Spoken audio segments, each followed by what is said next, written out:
Muy buenas noches, místicos. Aquí estamos otra vez, DJ Gong y Jerry de CRF o Coco Reggae Foundation en una edición más de este programa, ¿verdad, Gong? Y Gong está pegando brincos ahí por el artista que ya. Así es, familia. Aquí llegó. Un gusto estar de nuevo aquí en una entrevista súper especial. Estamos entrevistando al hijo de Augustus Pablo, Addis Pablo. Es un honor tenerlo acá, así que no más, Jerry, vámonos de No una. más espera. Exacto, yes. Well, like Gong said, now we have the son of the legend, Augustus Pablo, named Addis Pablo, by the Yes. way. hmm Greetings, brother. We are very, in the name of the Reggae Mistico team, we are very humble and honored to have you with us and you get some time for us. Yes, man. Give thanks for having me. It's a pleasure to be here and big up the whole team and everybody that made this happen today. Give thanks, man. We're going to go to the point, like what made you become a musician? We would like that you tell us a little bit of that story. We know for a fact that you have a father musician, of course, True. but uh, Well, yeah, we would like to music, hear it from you. definitely. Music is something that I've always had a passion for, just in terms of listening to it. From an early age, as you said, growing up amongst my dad, the legendary Augustus Pablo, there was always instruments around and music. So I had access to play instruments, drums, hand drums, keyboards, guitars. So the instruments that's resonated with me from early, especially the guitar and drums, I love keyboards as well. And that's the whole studio equipments, like the engineering aspect of things. So I've always had a passion from the different aspects of music. And early on, Dad would even encourage me when he saw me playing certain things, and he would say it sounded good, and that gave me a positive feeling about it and myself, confidence. And then from there on, I really took up playing on my own around the age of 16, 17. But from earlier than that, I was like on my computer building beats and messing on the keyboard and stuff like that, practicing. Till eventually I took up the melodica and really started to pursue it, on a more serious level. Sure. So you are a musician in all senses. You play many instruments. Yes, well, the main for me now is the keyboards and melodica, but I've always, kind of the drums, hand drums, bingy drums, as we call it, kete, repeat, and all these things, and the guitars here and there. Naya Bingi, Nah, bingy, exactly. drumming and all that. So Yes. that's your influence, basically. I mean, Yep, influence. I mean, that's the kind of people you have been surrounded. definitely from birth. And outside of that, growing up and also dad does play music also because he had his sound system. So he would play other artists, from Barry Hammond, of course, Bob Marley, Culture, Burning Spear, all these people. So there was always an influence of this music on a whole. Okay, yes. Yeah, true. I forgot about the sound system. Yeah, man, the sound system. So I grew up with the sound system playing big sound system in my house, like your bed shaking off the ground and all that. So the music was always a joyful feeling for me, Just to give a great feeling inside. Okay, man. And Yeah. for how long you have been active on the music? At this point, I really started as a seriously 16, 17. So I'm gonna be 30. I'm 31 now, 32 in August. So yeah, from then until now, pretty much. All right. And of course, beside your dad, like which artists have influenced you the most? Um, it would be hard to say specifically which ones, but just to name a few, like a few of the foundation persons I mentioned earlier, of course, the great King of Reggae, Bob Marley, the whole Marley family, including his sons and all the works they've done, Ziggy Marley, Melody Makers, so on and so forth, Burning Spear. From the production level, people like Scratch Perry, King Tubbies, and the dub mixing aspects. So really and truly, all of the contributors of music influenced me from even other genres like the jazz, great singers like, Billie Holiday and all these people. Like, I just love, talented, creative people. So I always appreciate music from whatever form or shape. Even up to this day, youths creating music, like Lila Ike and all the younger generation artists coming up to. Yeah, but I mean, I think you stay in a cultural aspect Mm-hmm. of reggae. You know, Of course. because I mean, even these new artists, you know, they sound different. There is some new sounds Oh, in it, but they, you keep the the culture. definitely. I mean, why I would say I preserve that or keep that is just because it's just who I am. So it's not like it's not totally intentional because I could say do something different or do something, you know, whatever the case is, which I've done tracks with different styles, different beats and all these things. But just to create as a person, that's my natural sound that I just create, you know. So whether I do it on a new type beat or if I even collaborate with an artist in a different genre, I would still bring that just because of who I am. I represent that. Like that's because I'm a part of that foundation in this time. Exactly. Yes. Yeah, but I mean, like, it's funny because I mean, really, these days, you know, we cannot call reggae what people call reggae in these days because I mean, there's many things lacking from even the way they build the music, for example, is Yeah, totally yeah. different. I know. I definitely know what you mean. Totally. So what happened now is that, you know, as times change, we consider the changes through times. Like you have the 70s, you have the 80s, 90s, now in 2000s, and 2021 now, going in 2022. So we've been like 50, 60 years past the initial creation of what we call foundation reggae music, and it coming out of the 60s and 70s. So times change, people change, and all these things change. But at the same time, there are people still preserving or promoting or presenting that traditional root sound. You have groups like Midnight, Akebeka, who, you know, unfortunately passed on in the past, in the Yes. recent. So there's many ones still preserving, you know, the Marley family, you know, Stephen Marley, Julian Marley, so on and so forth. Zana Romeo, I think she's working on an album, Roots to Yeah, Root. yeah, yeah. It's just that at the same time, most people are going to be going with the time, so to speak, but it doesn't mean that you can't remain with the roots, you know, because the root is just, as a tree, that's the roots. No matter how much fruits the tree gets, the root is still there. So we just, you know, we still remain pretty much, no matter what changes happen with the tree and times and all these things, you know. Yeah, I mean, definitely, you know, there is Yeah. an evolution. Yeah, no matter what You know, seasons pass, the roots will remain pretty much. So even though there's a new time and a new beat and a new interpretation of reggae, which could be called neo reggae, if you want to call it, like you have neo soul or whatever term you want to give it, reggae revival, all these terms they come up with to describe it. But at the end of the day, the foundation remains, and it still remains as the strongest reflection of what reggae music is, you know? Because that's what it is, in like from the foundation. That's where it was created, and no matter how much things change, that still remains. Yeah. And so how would you see the future of reggae? Well, honestly, You think it's bright? the future reggae just continues, you know, because as we say, these music that was made even 60, 70 years ago still remain to be selling and being listened and being revered by people across the world. So I don't really see that change. I just see that getting more deeper and people just having more and more appreciation of that because of how different the times are and how different music sounds now. So it just makes that quality of music more valuable, you know. So it just goes up in value over time. Sure. Like wine, you know. Like you Like have wine. wine, yeah. The Yeah. oldest, Cognac. yeah. So And if you think, you know, like Bob Marley is still in the, because I mean, he is he's still present. he's still the number one selling artist, you know. I mean, You know, so yeah, exactly. yeah, you know, it just that's how I use it to mark. It's a great music that lives on forever, and legendary music lives on for eons, you know. Yes, yeah, still lingers in our heads. Yes, man, it still lingers in our head, you know, because these melodies are what created so many, influenced so many people. Even if they're doing other different genres, reggae music is like a musician's music. So even people who play different styles of music, whether it be pop, rap, hip hop, whatever it may be, they'll be influenced, you know, by that foundation. Yeah, So, in the free time they play reggae. that's what I'm saying. No, Yes, man. that's the Yeah, I music. never thought about that, you know, but you got a good point there. Yeah, man, it's a fuck.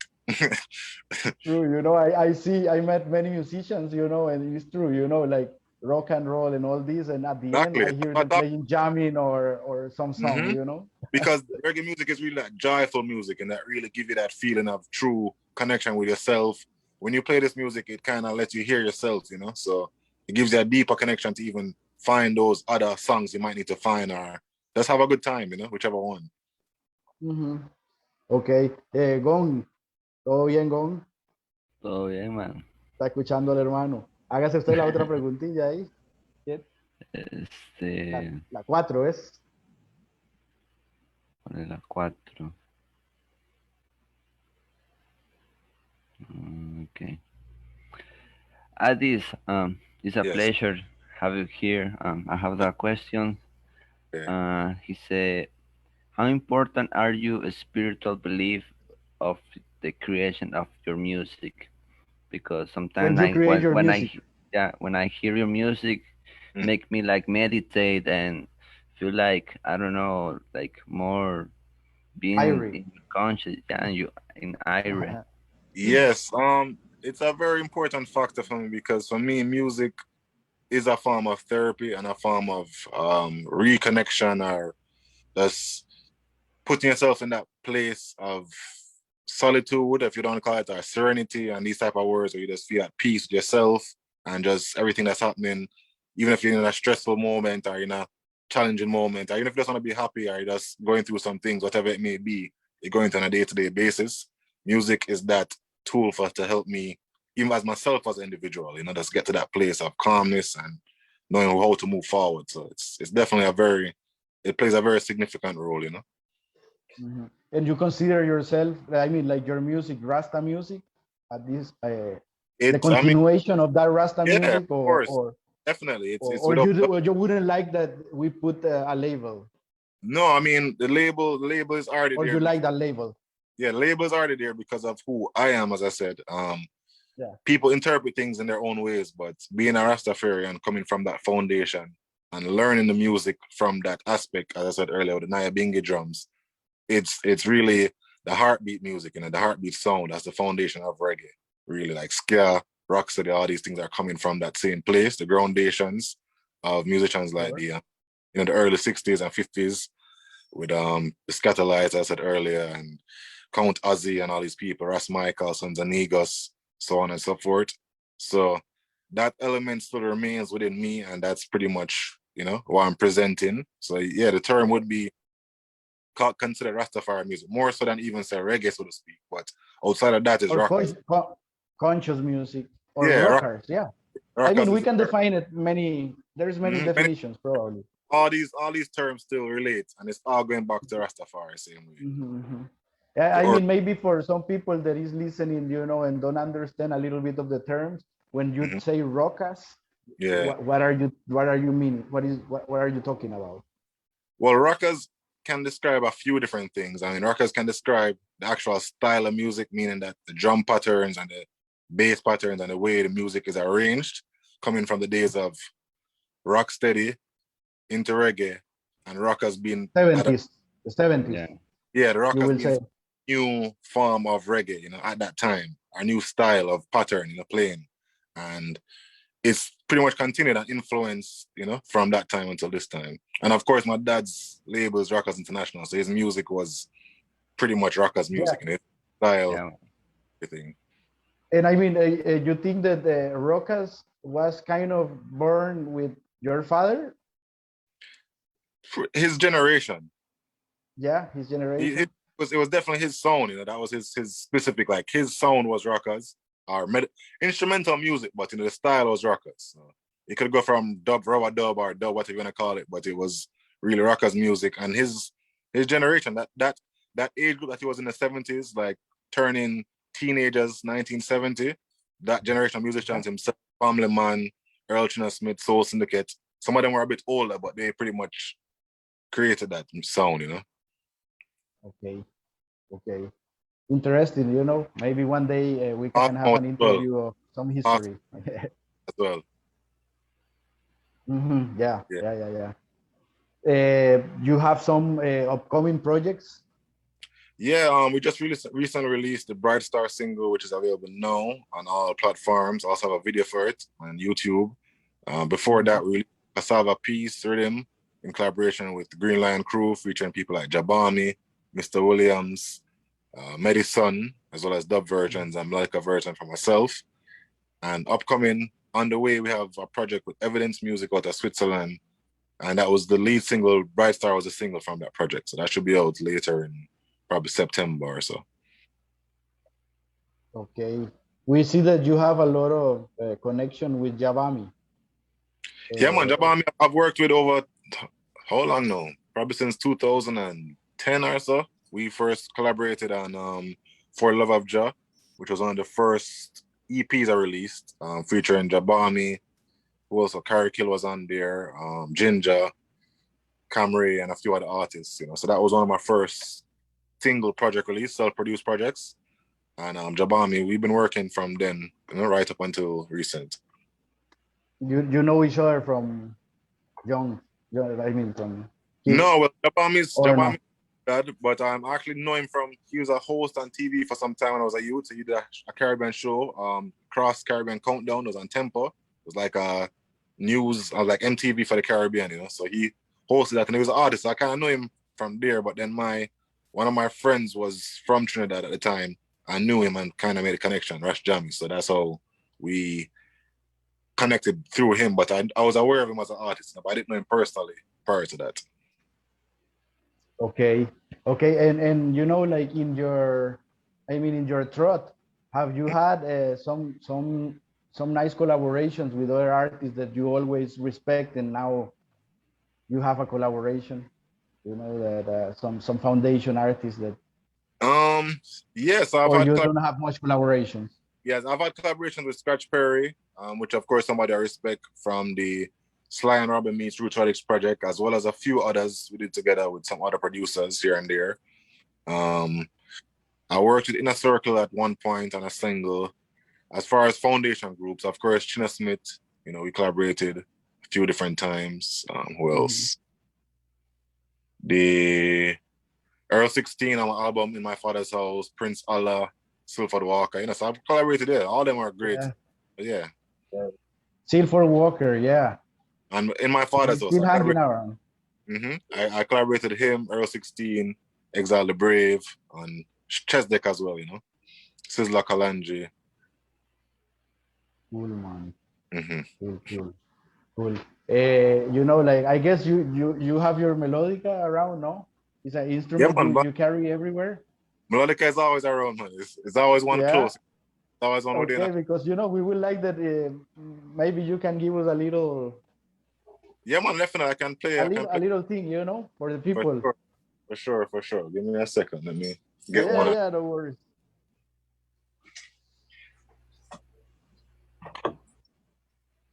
Un saludo a los hermanitos de Buku Wembe de Colombia, que pronto vamos a estar colaborando en el Reggae Místico que se viene fuertísimo.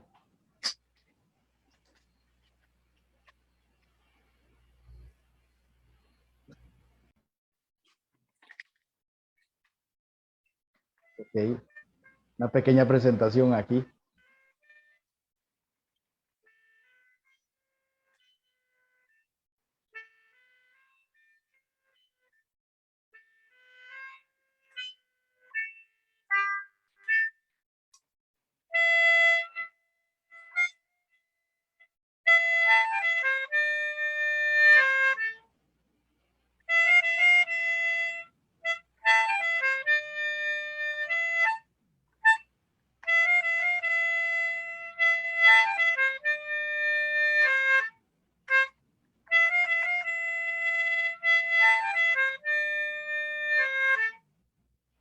So that's Whoa. Yes.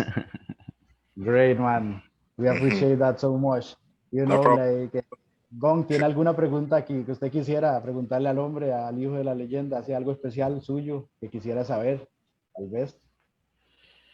Que se le venga así, de momento. Que se me venga ese momento. Addis, you have had the opportunity to live your country and represent Jamaica in another countries.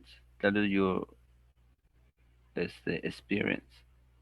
Oh, you mean if you get to travel a lot with your music and all that, and have you been a lot around?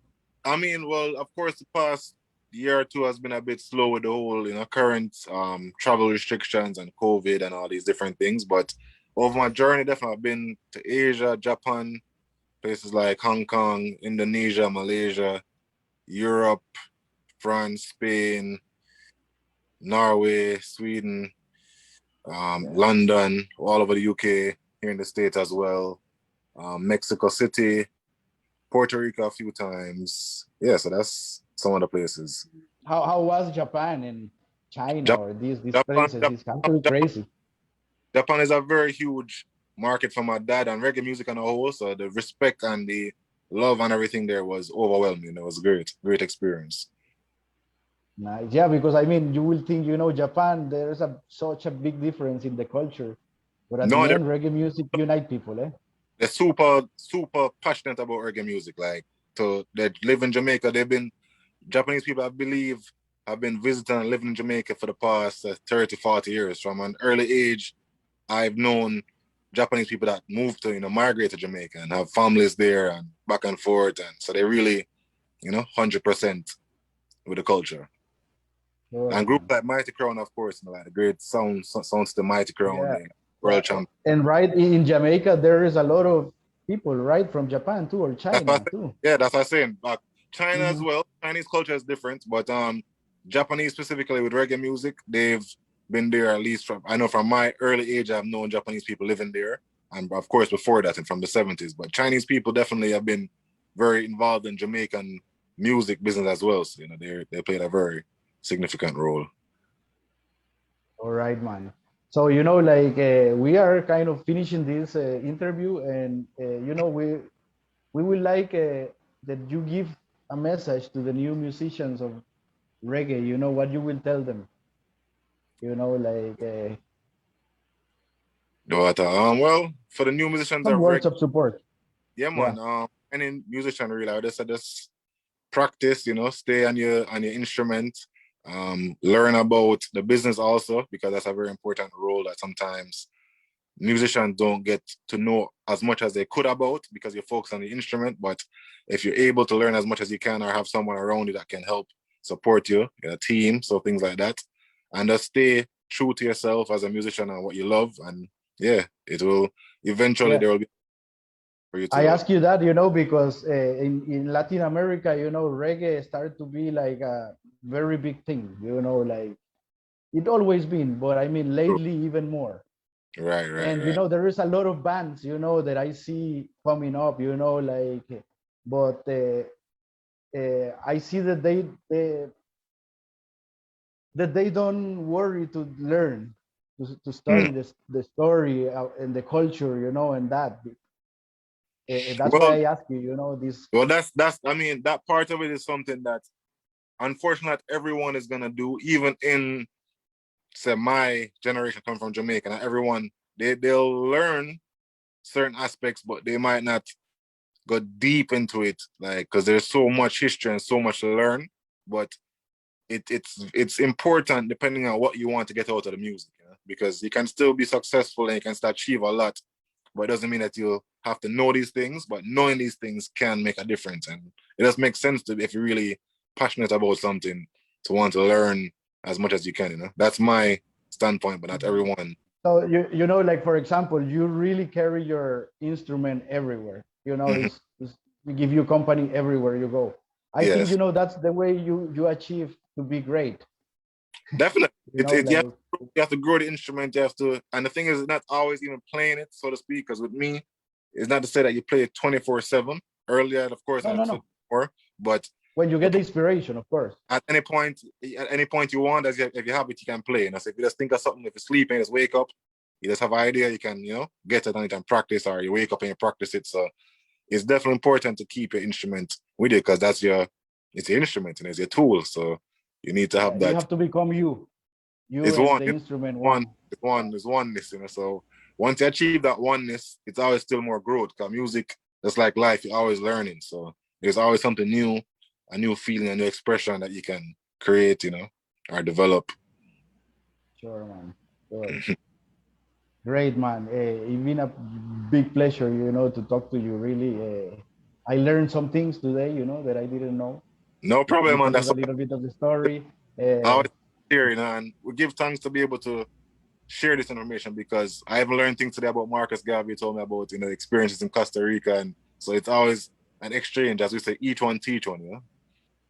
Yeah, man, you know, definitely one day you will be here, I'm sure, you know, because I look the forward music is there. And I mean, I hope we can meet and we can hang around. I will show you a couple places, you know, that you I'm will sure, like. man. But we already out, so I know when we meet up in person, it's gonna be bigger vibes and a greater. Yes, you know where DJ Gong live is like paradise, right, Gong? Yeah, man. In Montezuma. Nice. So Montezuma, you know, he live in the Pacific, but a little bit up from me. But I mean, the okay. beaches there are lovely, Wow. man. Yeah, man, from I see him, he look like he live in that kind of place, and it look very chill and airy vibes. You can see it. You see the airy, vibe. Yeah, I live man. for the south, he living for the north. Nice. Yeah, Not very, so very cool. little towns, you know, but with a lot of flavor. A lot of energy. Yeah, man, I can see it, man. I feel it, you know? Cool. Bueno, Gong, entonces así nos vamos despidiendo, ¿ah? Así es, mi gente. Muchas gracias. Otra entrevista más. Y ya lo saben, aquí Reggae Místico Radio los invita a que estén atentos. Se vienen más entrevistas y Más entrevistas. un Se viene gustazo. Christopher Martin, se viene, ¿verdad? La próxima. Christopher Martin mañana. Para que no se Un lo saludo pierdan. ahí para los patrocinadores, Coco Reggae Foundation, Rasta Heart, Clausolis es, Creaciones Claudi. Ajá, Creaciones Claudi. Linda, linda, que nos está haciendo el muñequito de la radio, nos está haciendo. Qué bueno. Bueno, gente, muchas gracias. Addis, it was a pleasure again, and you know, I bet soon we are gonna have another man. Interview. Definitely, brother. Give thanks for reaching out. I look forward to speaking again. Cool, man. All right, bless up every time.